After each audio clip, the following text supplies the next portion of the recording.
So you've seen me review a lot of gaming devices here at Mr. Phone, and well, this is another one, except that this time, it's not a laptop.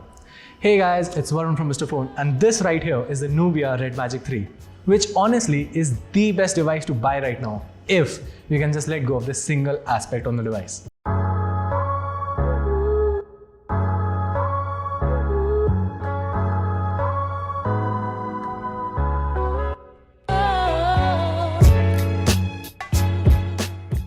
Let's start off with the design, shall we? So weighing it at 215 grams, the Nubia Red Magic 3 is definitely one of the most heaviest devices that I've used in a very long time. Heck, it's heavier than the OnePlus 7 Pro as well. Unlike most modern phones these days, there is no notch or pop-up camera since there are these good bezels up and top. Now, while that does aid in the gaming experience, for normal phone usage, this thing is too big, especially for one-handed usage. That said, this is after all a gaming device, and in that aspect, the design of this thing is almost unbeatable. It comes with this beautiful metal chassis, and the red accents on top of it make it look all the more gamery and premium. You get the ear triggers on the right side with the power button and the volume rockers in between. Over to the left side, you get the compete button, the SIM card tray and connector for a dock. Now, Nubia did not give us the dock, so I can't really comment on the performance and the benefits that you gain from that dock. That said, using the device, it pretty much comes with everything you would expect from a gaming phone right out of the box. Heck, there's also a 3.5mm jack, which is something that's not found on a lot of smartphones these days. Now, adding on to the entire gaming feel of this phone is this beautiful display right here. The last phone that I reviewed was the Asus ROG phone, and ever since then I've been pushing for 90Hz displays everywhere. And well, the Nubia Red Magic 3 comes with a 6.65-inch Full HD Plus display with a refresh rate of 90Hz. The colors really pop out in this, and I have to say that there is a certain level of saturation on this, which I do like. That said, one issue that I did notice with the display was that it is not that bright. I mean, outdoor usage under direct sunlight can be an issue. But other than that, the display is absolutely fantastic, and the screen really enhances the overall experience. Speaking about experience, let's talk about the user experience for a while. So the Nubia Red Magic 3 comes with Android 9 Pie out of the box, and there are no custom skins or anything. It's completely stock, which gets the Nubia a thumbs up from me. For every other additional thing that Nubia has to offer, it is under its game space, which can be triggered via the compete button in the top left side of the device. I'll talk about that in a while, but I really have to admire how Nubia have managed to keep everything so clean. I mean, that is something that cannot be said for a lot of Chinese brands out there. Now, one more thing that I really want to stress on is how all the gaming elements actually add on to the day-to-day usage of the device. For instance, here on the back side, you have this nice RGB LED strip, which you can customize as per your liking. Now, the best thing about this device is that whenever there is a notification, there's hardly a chance that you'll miss it. I mean, whenever you get a call, this RGB strip right here lights up, and then whenever there's an unread notification, you can either find it in the notification LED in the front or via this red magic logo that lights up. I mean, it's a very little thing, but I admire it quite a lot. Under the hood, you get the flagship Snapdragon 855 processor coupled with 8GB of RAM and 128GB of internal storage. In terms of benchmarks, this thing is pretty much at the top, competing with even flagships out there. As for gaming, I could game on this device all day long. I mean, the hardware is one thing, but the overall experience is really enhanced with everything else that the Nubia Red Magic 3 offers. The ear triggers here make gaming so much easier. I've been using them in titles like PUBG and Free Fire, and while it does take some time to get used to them, once you do, you won't be going back to normal screen tapping anytime soon.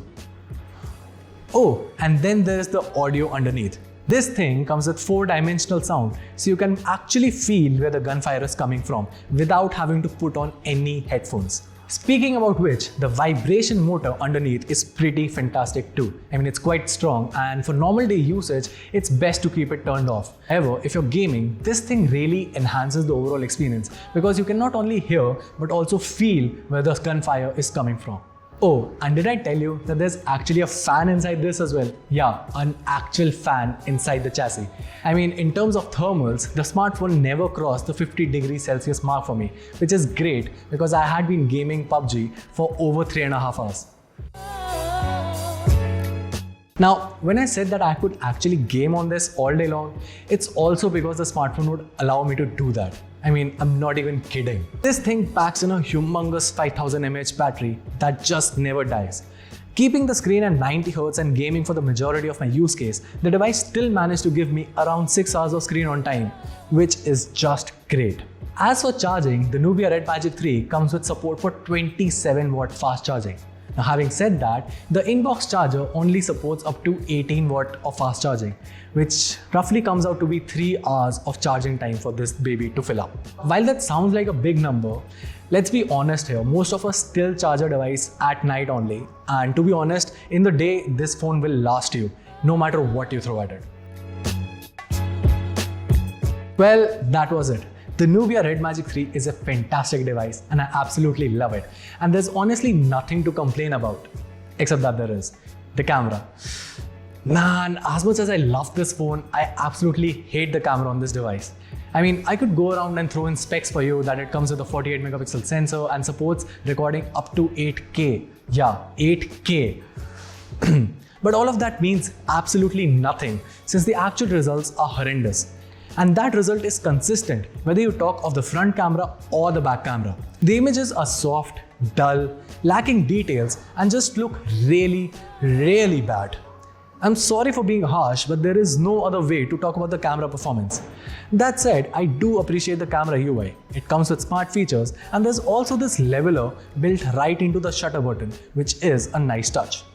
Now, the one thing that I do admire about this device is that it comes with full support for camera to API. There's no stable Google camera port available for the device as of yet, but I would like to think that once it comes out, it would actually improve upon the camera performance. That said, the performance so far in the camera department is really bad, which is why I reserved it for the last. So, is the Nubia Red Magic 3 actually worth its price? Well, talking about the price, at the time of this shot, I do not know the actual price of the device. But for all I know, the device will be priced between the 30,000 to the 40,000 bracket. In that segment, the Nubia Red Magic 3 is practically everything that you want from a smartphone, except for the cameras. I mean, think of it as the OnePlus 7 Pro at a much cheaper price. It offers pretty much everything except for the cameras and an outdated design. If you can let go of the cameras, the Red Magic 3 is pretty much the perfect phone for you to buy. That said, if you are a gamer who wants to buy a gaming phone but wants decent camera performance as well, you may have to spend the entire 40,000 on the Black Shark 2. Black Shark 2 offers pretty much everything that the Nubia Red Magic 3 offers except for the 90Hz display, but makes up for it with its great cameras. Now obviously both the Black Shark 2 and the Nubia Red Magic 3 come with a bezel full design. So obviously they would look kind of outdated in 2019. So if that is something that you're concerned about, you can look into the other options such as the OnePlus 7 Pro, the Oppo Reno or the upcoming Asus 6Z. They all come with flagship specs, great battery life, great software and overall a good promise on both the software front as well as warranty. So to be honest, the Nubia Red Magic 3 isn't a bad choice. It's just something that you have to be very clear about your priorities before actually purchasing. Well, that's my review of the Nubia Red Magic 3. Let me know your thoughts of the device in the comments below. Well, that's me signing off and I'll see you in the next one.